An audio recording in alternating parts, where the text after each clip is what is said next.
Welcome to Friday Financial Review. I'm Paul Griffiths, European financial planner. Now, it's been a while since I've done my last video, but I thought it'd be very important today to discuss what has been happening in this year so far. Certainly, I've been reviewing a number of clients of mine and discuss the what's actually going on with inflation, which is a big one, as well as the Ukraine-Russia conflict, and how that really impacts their portfolios. So today's really just to give you more of a broad overview rather than specific. It's intended to be factual and an opinion of mine.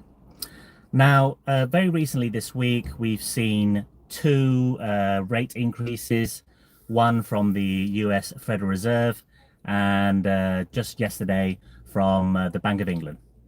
Of course, the Federal Reserve increased rates by 50 bips, so that's 0.5%, and the Bank of England raised it by 25 bips, 0.25 to 1%.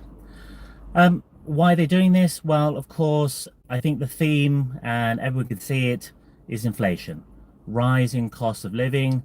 A lot of it is driven by the increase in energy prices, a lot of it in core goods that are exported and imported.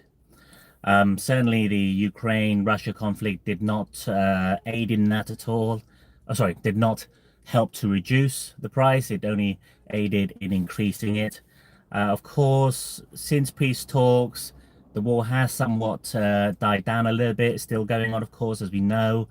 But the major forces is, of course, inflation, which, has been on the rise and it started the back end of last year. Now, usually when central banks increase base rates, it's designed to cool the market by making borrowing more expensive. So therefore, people feed off less debt. Unfortunately, we have a situation, if we just take a look at the UK, where the real cost of living or the wages that people are on hasn't unfortunately risen anywhere near enough to try and combat inflation. So the central banks are in a very tough position, and as such, so are the markets, the global markets.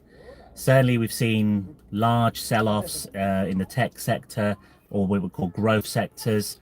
But of course, no sectors have really been immune. Some have, of course, been a bit better than others in weathering the storm. To give you more of a broad look, if we could look across to the Far East, we have the major index, the Hang Seng, the AP 51, for example. They're all down, certainly double digits this year, in excess of 10%. You come over to Europe. Again, if we look at the mainland Europe in isolation, double digit in terms of negativity. The UK FTSE 100, however, has been a little bit more resilient. It's certainly thereabouts broke even for the year. A lot of this is because the FTSE 100 is a good dividend index, and also it does comprise a little bit more exposure towards commodities. And certainly commodities have fared a little bit better this year, but nonetheless still negative as well. We then go over to the Americas, so North America and South America, of course. And look, I'm not going to lie, it is a bit of a bloodbath in terms of this year. Again, double digit in terms of negative performance. Okay. Now, with all of this, it's very tricky to navigate portfolios. All of my clients will be strategically placed to focus on the long-term goals and strategy. We're talking about the next 3, 5, 8, 10 years. And therefore, any good financial plan will ensure that clients themselves have sufficient instant access liquidity that are either placed in cash or certainly in things like premium bonds is a popular choice. So certainly you're going to make sure that we can weather these situations. Okay. Now, a very common question when I do my reviews that I get asked is, do we make significant changes? Do we sell down into cash and park cash? That's extremely tricky. It's extremely difficult. Of course, if you are selling down to cash, you are locking in some, negative impact. So you're locking in losses. And the difficult question becomes then, right, if you sell down to cash, cash is sitting there, inflation's running at 6, 7, 8, 9, 10%.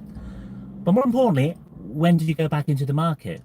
Do you wait to see a sustained rise in the market of 5%, 6%, 7%, then go back in? Well, if that's the case, you could miss the boat. So we've strategically placed our models in order we don't have to make those decisions. The core of most models will be in your multi-asset realm. They're designed to weather these storms, and in actual fact, recent reviews does clearly show that. It is the more what we call the satellite holdings, the thematics. These are more sector specific, asset specific. Those are the ones that have been impacted by the global situation significantly, as expected when you see these sort of downturns. But they do represent a smaller part of a client's portfolio. So on the main, we're going to see that your cautious clients, yes, they're down, certainly in the mid-single digits. Your moderate clients might be down more towards the 9 and 10% potentially. And it's your aggressive clients that are pretty much down almost in line with general global indices. Okay. There is argument, of course, that there's a potential buying opportunity. And for those clients who have an appetite for some risk, then yes, there could be a shift from slightly more defensive positions to buy into risk positions such as global equities because they have been significantly impacted.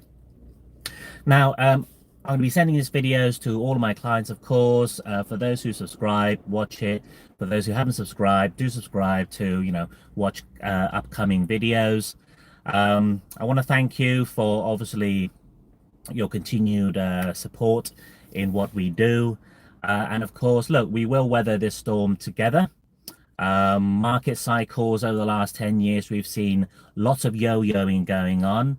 Forget about COVID. We had a 20-30% sell-off because of trade wars with China.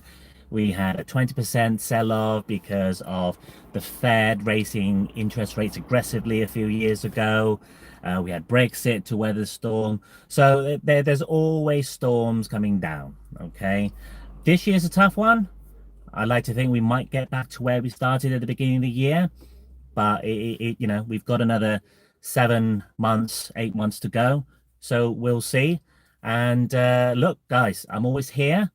Send me an email, give me a call, and be happy to talk about the situation. Thank you for watching. Thank you for listening, and have a great day.